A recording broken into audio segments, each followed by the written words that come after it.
Bismillahirrahmanirrahim. Assalamu alaikum. Welcome you all beta in distant learning. And today the topic uh, of discussion is very important for you all because of the current scenario in the form of corona. That's the pandemic all over the world and in Pakistan also. So first, I pray you all be safe beta at home and keep your family safe also, and inshallah with the help of Allah Pak, and we will get over this problem inshallah. So today the topic of discussion is principles of asepsis and hospital infection. So aseptic measures are very important. How to take aseptic measures in different forms we will discuss in the upcoming slides. So first we have to know that what is hospital acquired infection. It's a self-explanatory definition. The infection which we get in the hospital. Uh, the getting person can be the patient or it can be the attendant.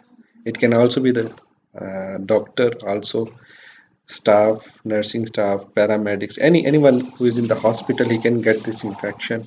So hospital acquired infection. This is acquired by person in the hospital and a manifestation of which may occur during hospitalization or after discharge from the hospital. The person may be a patient, it may be a member of hospital staff or visitor. So as I already told you, it's a self-explanatory word, and it is also known as a nosocomial infection.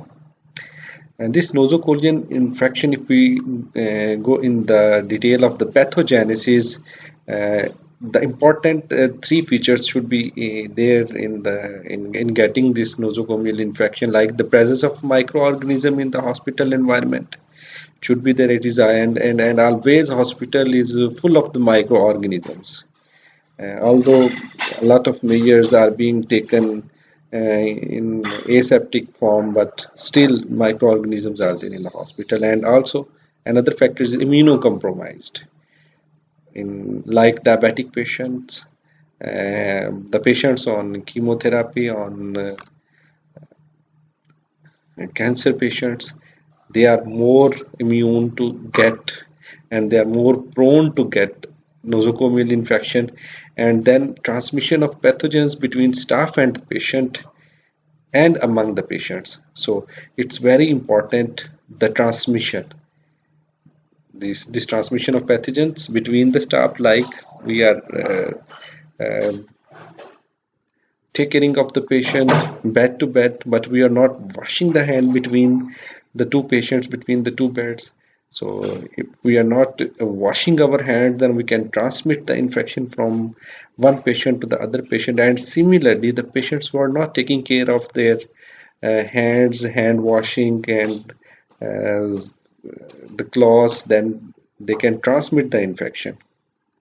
So the microorganisms which are responsible causative agents in nosocomial infections are like viruses, bacteria, includes streptococcal mutants, and anaerobes like bacteroids, actinomyces, and then different forms of fungi and parasites. These are all the organisms which can cause nosocomial infection. And if we go in detail of the types of the hospital acquired infections, so mainly there are four types.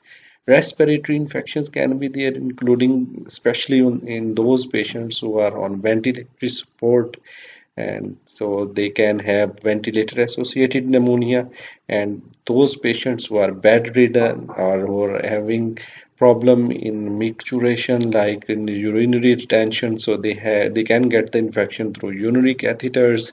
And also we have to give the patients in hospitalized patients IV fluids or antibiotics through the intravenous route. So the indwelling vascular catheters which are applied in these patients, they can also lead to the bacteremia and hospital acquired infections. And other one is in surgical setup, surgical site infection after having any surgery. So the skin infections, they are also the causes of hospital acquired types of hospital acquired infection. These slides you can see how healthcare associated infections are. So catheter associated infection, you can see here, when germs travel along the urinary catheter and they cause infection in the bladder or in the kidney, pyelonephritis, cystitis, and surgical site infection, the infection that happens after surgery in the part of body where surgery took place. Like if we have done thyroidectomy and the scar gets infected and pus is coming out from the scar from the incision sites, this is a surgical site infection. Like we do in exploratory laparotomy for peritonitis due to any reason, perforation of the bowel, then the bowel contents, the pus in the peritoneal cavity can infect or it infect the wound, and later on pus is coming from the midline scar wound is surgical site infection. Then different indwelling catheters, like it's showing this is the central venous line, it is passed into the central vein like subclavian or internal jugular vein, and when the germs they enter the blood by the way of catheter tube in the vein, it can lead to bloodstream bacteremia and infections. Then some gastrointestinal infection that cause inflammation of intestinal tract and leads to the deadly diarrhea like clostridium difficile, and also pneumonia, that is infection of the lungs from the ventilatory support on ventilatory support patients, they can lead to ventilator associated pneumonia. There are several risk factors for health associated infections like longer hospital stay or clinical stays. If a patient who has a shorter stay like 1 day, or he's having a daycare surgery, that is that he's going to be discharged within 24 hours or within the 12 hours, 1 day, they have a low risk of hospital acquired infection rather than the patient who's staying in the hospital for a couple of days or for a week or a fortnight. He has more chances of getting hospital acquired infections. Then type and duration of operation and surgical procedure, it's very important. Like if patient who is undergoing simple parosidectomy, who is undergoing thyroidectomy, he has less chances of getting infection as compared to the patient who's undergoing exploratory laparotomy for the peritonitis.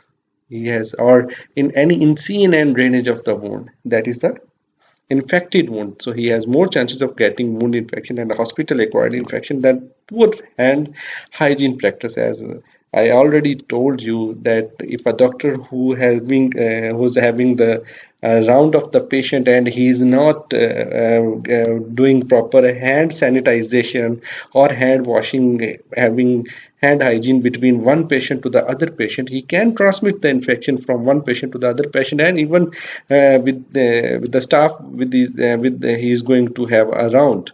So then overuse of antibiotics, they can also lead to the hospital acquired infection. Then invasive procedures that require use of equipment like urinary catheters, IV drips and infusions leads to the bacteremia, and then wounds and the incision leads to the having more chances. And then high risk areas such as ICU and high dependency, so these are all the risk factors which can lead to the hospital acquired infection.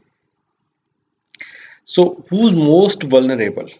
So premature babies and extremely ill children. So extreme, like in the first line you can see these are extreme of ages. Here premature babies are children, childhood age, and then old people, elderly people who may be frail. They are more vulnerable in getting the infection than people with medical conditions having diabetes mellitus, and people with diseases that compromise their immune system, or people who are being treated with chemotherapy or steroids, they are also immunocompromised. So extreme of ages and then having poor immune status, they are more vulnerable in having hospital acquired infections. So this slide is showing transmission of infection, transmission of microorganisms from one person to the other person or in the community, as nowadays we are having on everybody, and everyone is going to teach you that stay at home. keep away from crowdy areas. So because that crowdy areas, in those areas you are having more chances of getting infection. Like here you can see that direct contact, avoid direct contact, as we are having nowadays in corona pandemic. It's being advised that person to person distance should be at least 3 feet, or even more than 3 feet, 4 feet distance should be there. So, and do not have any direct contact, even in the form of salam, as because we can transmit the infection from I can transmit infection to the other person. Then different factors like flies, like mosquitoes, and other they can transmit the infection. And then indirect contact through the different surfaces. Even if I touch another person clothes, hands, or even one person who has his hands infected, and he just opened the door and the doorknob got infected with that, and I'm going to touch that doorknob, I will get that infection. So through the different surfaces. Then airborne infection sources there, and also food and water. We are not doing our hands proper hand hygiene, and I'm having a glass of water, and then I'm keeping that glass of water over the table, and another person is getting that one, he's going to have the infection. So this is the transmission. So we have to break this transmission to spread the to spread the infection. And like in coronavirus, we are going to have education that we have to stay at home. So people should stay at home, so that the contact with the other person and transmission should be broken. Then above all these the infections, hospital acquired infections, or the pandemic which we have discussed, the most important thing is asepsis. This asepsis is the foundation, and antibiotics is not a substitute. What is asepsis? This is basically a state of being free from disease-causing contaminants like bacteria, viruses, fungi, parasites, or preventing contact with the microorganisms. So two things are there. Number one, disease free from the disease-causing contaminants, and then preventing contact with the microorganisms. This is all known as asepsis, and these terms often refer to those practices which are used to promote or induce asepsis in an operative field, in surgery or medicine, to prevent the infection. So asepsis, what is asepsis? As we have already discussed, being free from the disease causing contaminants. And aseptic techniques, this is basically a set of practices and procedures occurring under tightly controlled condition, tightly controlled environment, with the goal of minimizing contamination by the pathogens. So this is aseptic techniques, which practice, which procedure we are going to take. And why is aseptic technique so important? Because it is vital to prevent and minimize post-operative infections. So the technique employs the knowledge and principles of contain and confine to prevent contamination of the surgical site. So here, this is basically the cycle of or chain of the infection, how we are going to get the infection. This is the same principle which is being applied, which is applied in pandemic of the coronavirus. You can see here, and the most important thing which you can see in this infection, which is very important during this chain of infection. If we do that one, we can break the chain. Like hand hygiene, most important thing, hand hygiene everywhere. Hand hygiene, hand hygiene, hand hygiene, hand hygiene. So we have to wash our hands. We have to we have to wash the hands after every contact. We are going outside the home and then coming back, wash your hands. If you are working in a ward, in an environment, if you touch the patient, before touching and after touching, wash the hands. So if there's an infectious agent, it can goes towards the reservoir first, where it is going to be stored, where it can multiply, where it can have it will stay. Important point to break this part is hand sanitization, hand hygiene, sterilization technique. We can different use sterilization techniques. And the last one, there's the role of antibiotics or antimicrobial. Then from the reservoir, then any infection, he has to get a portal of exit from that reservoir. So here we can control, or we can break the chain through the transmission based precaution, sterilization, and use of disposable supplies. So that we are not, if we use disposable, so that item should be disposed after that, and that disposable after destruction will not transmit the infection to the other areas. Then after the portal of exit from the reservoir, there are different means of transportation, means of transmissions, and these can be broken with taking care of dry insect dressings, hand hygiene, wear gloves if contact with the body fluids, and cover nose and mouth when sneezing. So while taking these measures, we can break this chain from this part. Then after then by the means of transmission, then it has to enter in the body. So we can again break this area with hand hygiene, with the use of pesticides to eliminate vectors, as we are doing. We are doing different sprays, and using some chemicals in cleaning of the floors. So when we take these measures, the transmission can be prevented to enter into the portal of entry. Like we went out, we touched any area, any surface that's having any infection like coronavirus, and we came back and we just washed our hands. We didn't touch our nose, we didn't touch the eyes, we didn't touch the oral cavity, and we came back and we just washed our hands properly. We have prevented the portal of entry in causing infection to us. So after, if there is a portal of entry of the infection, then susceptible host, or it's going to get infected again, this can be prevented with again hand hygiene, wear gloves, and all these measures. Then from that one, immunization or screening healthcare staff from susceptible hosts, then again infectious agents. So this is the way how we can stop this infection or chain of infection. Like here you can see, if only one step taking out from this chain, it can prevent, or it can stop the burning process. We need to do this thing. We have to stay at home. We have to stay at home. We have to stay at home in preventing the spread of coronavirus. So asepsis can be done in two ways, like medical asepsis and surgical asepsis. In medical asepsis, any practice that helps in reducing the number and spread of the microorganisms, any practice, any measure, or any technique which we are going to use is called as medical asepsis.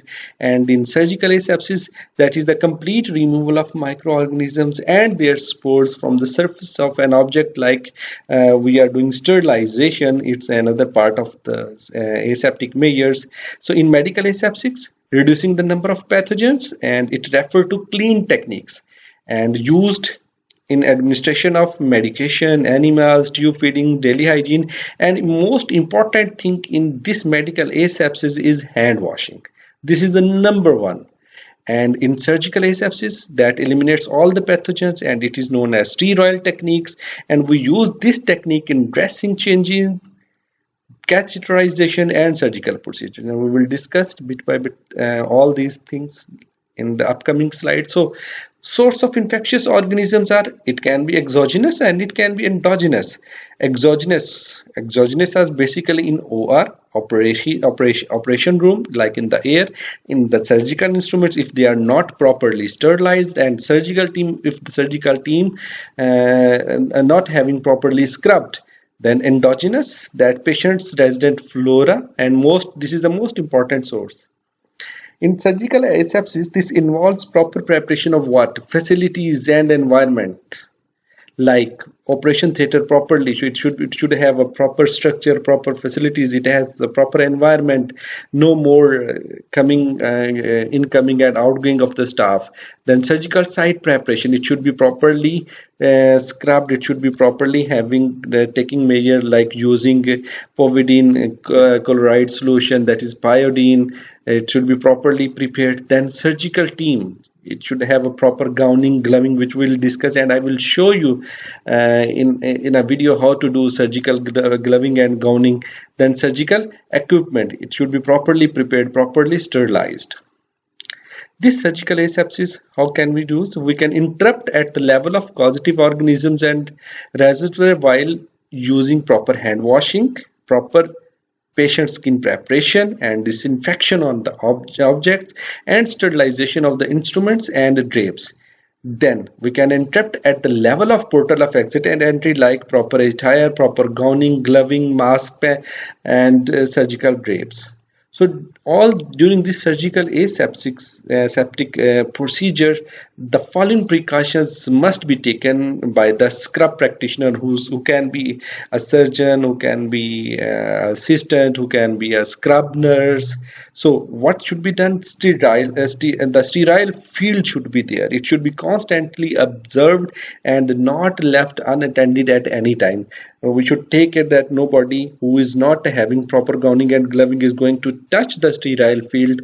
So we have to observe that one. And then minimal conversation between the surgical area, because if more conversation is there, then we cannot have a constant observation, and we cannot have a proper care of the surgical sterile area. Then limited number of persons in the theater and around surgical field, because if the whole class, or if more persons are there in the theater, then it's not possible to maintain sterile field. Then movement around the sterile field, including opening and closing of the door, it should be kept to minimum, and then non-perforating devices should be used to secure equipment to the sterile field.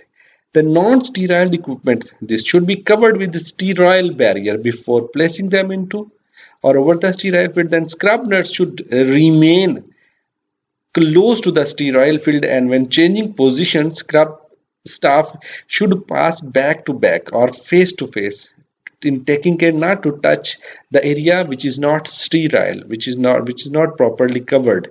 And then scrub nurse should avoid changing levels like sitting and standing, and a wide space should be there between the scrub nurse and non-scrub staff, and the level of surgical field is established by the level of surgical site.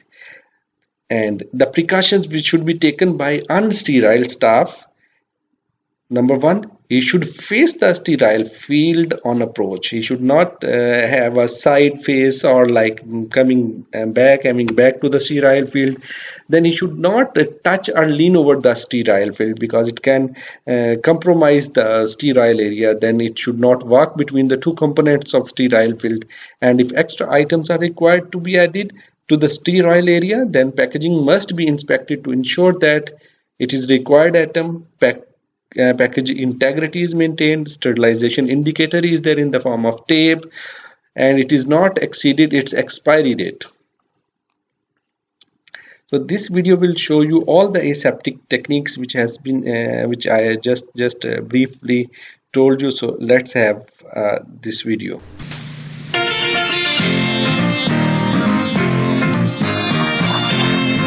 Is the enemy of healing. Infection occurs when pathogenic microorganisms reproduce themselves in the body faster than the body's natural healing ability can fight them off. Hospitals, by their nature, bring together pathogens and people with weakened immune systems, greatly increasing the risk of infection. The need to minimize this risk through aseptic technique is important throughout the hospital. In the operating room, it becomes critical.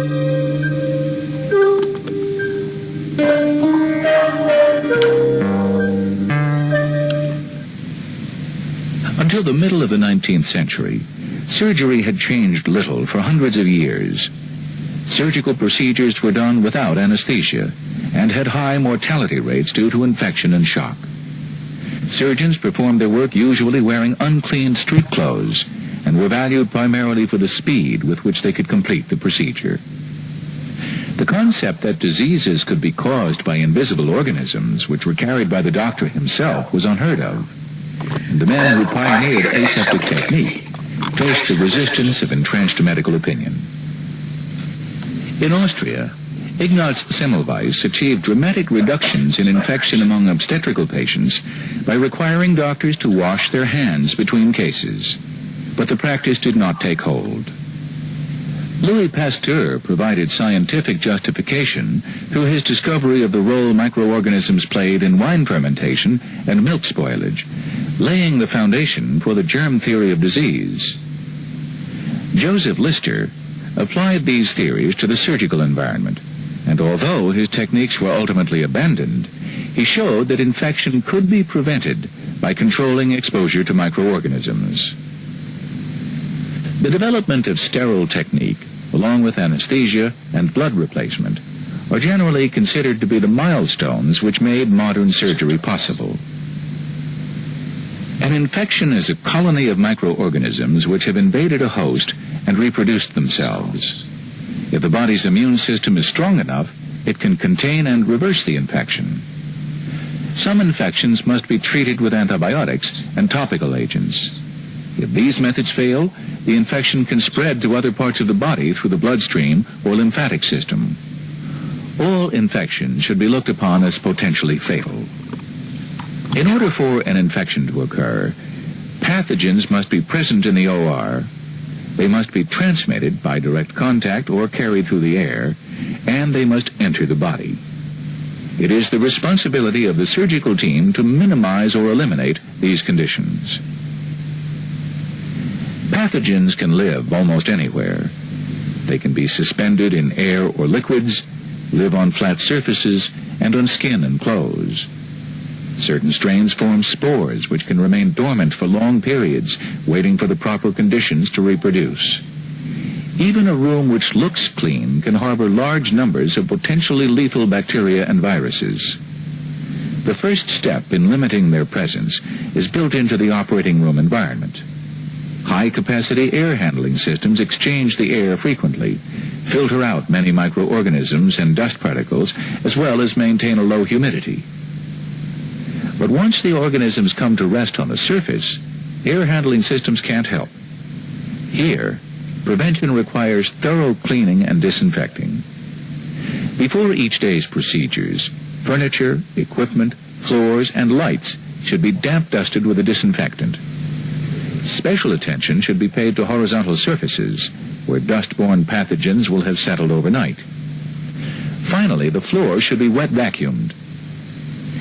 Equipment varies at different facilities, but the floor should be completely flooded half at a time with a broad-spectrum disinfectant solution. The liquid should remain on the floor for at least 5 minutes, and movable furniture should be wheeled through it to clean the casters. Then the liquid should be collected into a wet vacuum cleaner. Every object and person entering the OR is a potential source of contaminants.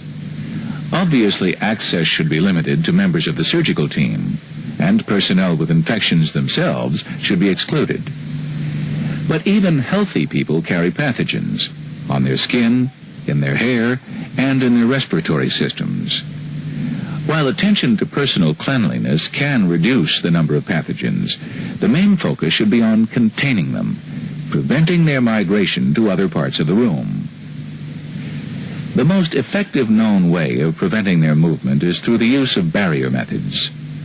All personnel entering the suite must wear hair coverings, including beard covers for men, which should be put on before the scrub attire is pulled over the head.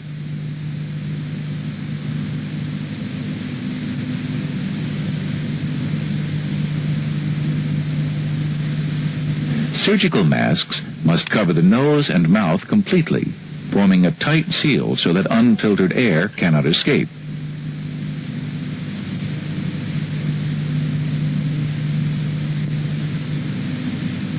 Shoe covers must also be worn. While cleanliness is important for all members of the surgical team, the people actually coming in contact with the sterile field, the surgeon, assistant, and scrub person, need to perform a complete surgical scrub using mechanical cleansing and a chemical antiseptic. The hands and arms must be free of fingernail polish and jewelry, and should be washed for at least 5 minutes with an approved antimicrobial soap. Special attention should be given to the fingernails using a nail brush. A couple of methods are used to assure adequate cleaning. The anatomical timed scrub method dictates a minimum time for each part of the hand and forearm. The counted brushstroke method dictates a minimum number of brushstrokes for each area. This will vary by hospital, but the hospital policy should be known and adhered to rigidly. The surgeon, assistants, and the scrub person also require the extra protection of sterile gowns and gloves. When the scrub person finishes scrubbing, he or she will be the first to gown and glove, with the assistance of the circulating nurse. Although this demonstration is with a disposable gown, the same principles apply to reusable fabric gowns. The circulator opens the protective overwrap so that the towel and gown are presented on the draped table.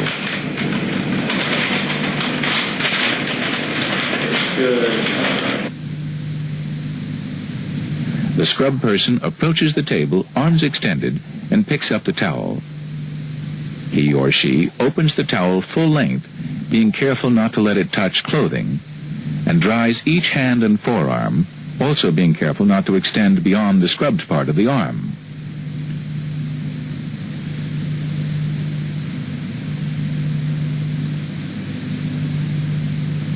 The towel is reversed to dry the other arm and is then discarded. The principle to keep in mind when gowning and gloving is that the only areas considered sterile are the front of the gown from the chest to the level of the sterile field, the sleeves from the cuff to above the elbow, and the outside of the glove. All other areas are considered non-sterile. There are two commonly used methods for gloving, and the one used determines the method for gowning. In the closed glove technique, the arms are inserted into the sleeves and the gown is pulled into place by the circulator, tied in the back and the neck closed. The hands stay inside the sleeves. The scrub person picks up the first glove with the opposite hand and holds it palm to palm with the hand to be gloved. The inside-out glove cuff is turned over the knitted gown cuff and held in place as the hand slides into the glove. Next, the other glove is picked up with the gloved hand and put on in the same way. In the open glove technique, the gown is pulled on so that the hands extend through the cuffs, being careful that the hands don't touch the sleeves. The inside of the glove is grasped by the opposite hand and pulled into place, leaving the cuff inverted. Then the other glove is lifted by inserting the gloved fingers under the inverted cuff so the sterile fingers touch only the outside of the glove. Now the cuffs of both gloves are folded over to cover the gown cuffs.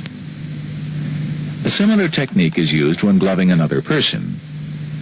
Being certain to touch only the outside of the glove, the fingers are inserted under the inverted cuff and stretched taut.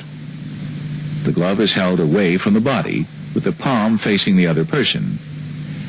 As that person's hand is inserted, the glove is pulled up and the cuffs everted over the gown cuffs.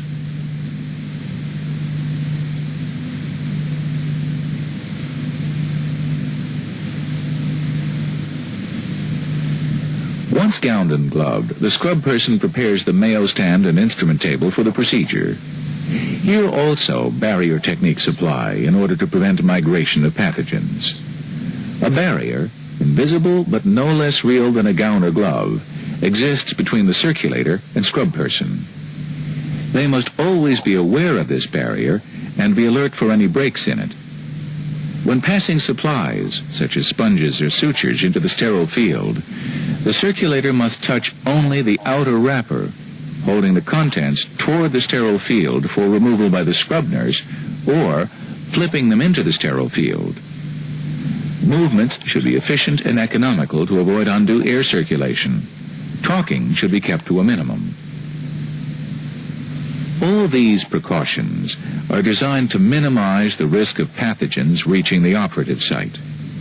The warm, moist, nutrient-rich body tissues provide a perfect environment for many pathogens to thrive. The surgical incision provides a perfect doorway. The patient's own skin, hair, and orifices can harbor contaminants, and these too must be minimized before the operation begins. Preparation of the operative site begins before the patient is brought into the OR. the site is thoroughly cleaned with an antiseptic cleansing agent. The need to remove hair around the site will vary, but is generally not recommended. If hair removal is required, the use of a depilatory is the preferred method, followed by a clipper, wet shaving, and dry shaving. Shaving is most likely to create cuts in the skin, which can themselves become infected. If the patient must be shaved, it should be done as near to the time of surgery as possible. Once in the OR, the patient's skin is further prepped with a broad-spectrum antiseptic. The size of the prepped area will vary depending on the size and location of the incision. Special attention must be paid to orifices which can harbor bacteria, such as the umbilicus, anus, or vagina.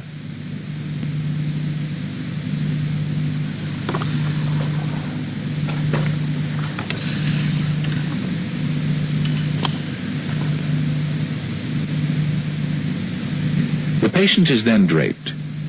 The use of a clear plastic adhesive drape over the incision site provides an additional microbial barrier. Even with all these precautions, another source of possible contamination remains: pathogens within the patient's body. The number, kind, and mobility of these pathogens are used to classify different kinds of wounds. The first category is clean, a simple incision which does not involve the respiratory, alimentary, or genitourinary systems, and which does not encounter existing infections. The majority of operative cases fall into this category. The next category, clean contaminated, involves some exposure to pathogen-harboring tissue, but the exposure is minor. The important thing to remember is the movement of supplies from sterile to non-sterile. No forceps, clamps, or any other instruments are returned to the sterile field if they have encountered any contamination. The next category, contaminated, occurs when there is a spillage of fecal matter, infected urine, or bile into the operative site. The last category, dirty and infected, consists of a known pre-existing infection. This is most often found in trauma cases, but can occur in other surgical patients as well. The existence of infected wounds in particular raises the question of risk to the surgical team. The patient, obviously, is the most vulnerable, but the presence of known pathogens threatens the entire surgical team. The existing barriers, mask, goggles, gloves, and gown, are the team's best defense against infection, and any breaks in these barriers, primarily a puncture from a scalpel or needle, or a splash in the eye, should be attended to immediately. In particular, anyone coming in contact with the HIV or hepatitis virus should use every precaution against penetration of the skin. While the wound is opened, it is critical that all barriers, both visible and invisible, be protected. Obviously, direct contact between non-sterile and sterile people or objects constitutes a break-in technique. The measures required to correct the break are a function of its severity, but any areas suspected of contamination must be replaced. Non-sterile personnel should allow a distance of at least a foot when passing a sterile area, and should always face it. If two sterile people need to change position, Can I have some retraction, please? Yes. it should be done back to back, that is, non-sterile to non-sterile. On the Mayo stand, instrument table, or patient drapes, strike-through of liquid can also create a path for bacteria. This can be prevented by the use of non-absorbent drapes or corrected by covering the spill with additional drapes. Proper wound healing and avoidance of post-operative infection depends on a number of factors, including the strength of the patient's immune system. Perhaps the most important factor, however, is the quality of the wound closure. A good closure will not accelerate healing, but an improper closure can delay it and increase the risk of infection. The wound should be checked for hemostasis and dead space. Devitalized tissue, if present, is removed, and the wound edges are approximated layer by layer. Approximation should be neither too loose nor too tight. The skin edges should be closed with sutures or staples to assure a complete barrier. Dressings must be monitored and changed as needed while the patient is recovering. But the task of infection control doesn't end when the patient leaves the OR. At the end of the operation, all unwrapped supplies and materials are assumed to be contaminated and must be disposed of according to hospital policy and governmental regulations. Instruments to be re-sterilized, including anesthesia masks and equipment, must be handled carefully by gloved personnel. Gowns are removed by turning them inside out. Cloth gowns go to the laundry. Disposable gowns go into an impervious container, usually a plastic bag. Gloves are then removed, avoiding contact with the skin and outside of the glove, and also discarded, along with disposable drapes and other non-sharp supplies. Sharps, including hypodermic needles, must be placed in an additional puncture-proof container. Between cases, all equipment and furniture used, including the patient transport vehicle, should be scrubbed with an antiseptic. The floors should also be cleaned using a detergent disinfectant. At the end of the day's procedures, the entire room must again be thoroughly disinfected, along with cleaning of adjacent utility areas and corridors around the suite. This includes furniture, lights, floors, cabinet exteriors, push plates on doors, and other areas which have experienced human contact. Soap containers and cleaning equipment itself should also be cleaned. The development of sterile technique is one of the towering achievements of medical science. It has saved countless lives over the years and permitted the development of procedures which have saved countless more.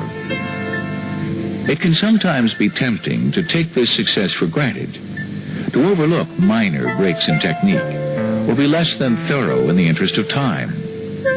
But today, hospitals face new pathogens and increasingly virulent strains of old ones, naturally selected products of this very success. The war against the vast numbers of these invisible, silent enemies goes on. Despite all the technology at our disposal, despite the proven procedures which guide our actions, the basic weapon we bring to this war is our own surgical conscience, the inner voice which says there can be no compromise with sterility. This voice is the voice of the team and of the patient to whom we are ultimately responsible. It is this voice, internalized within each of us, and yet shared by all of us, which is at the heart of our ability to heal.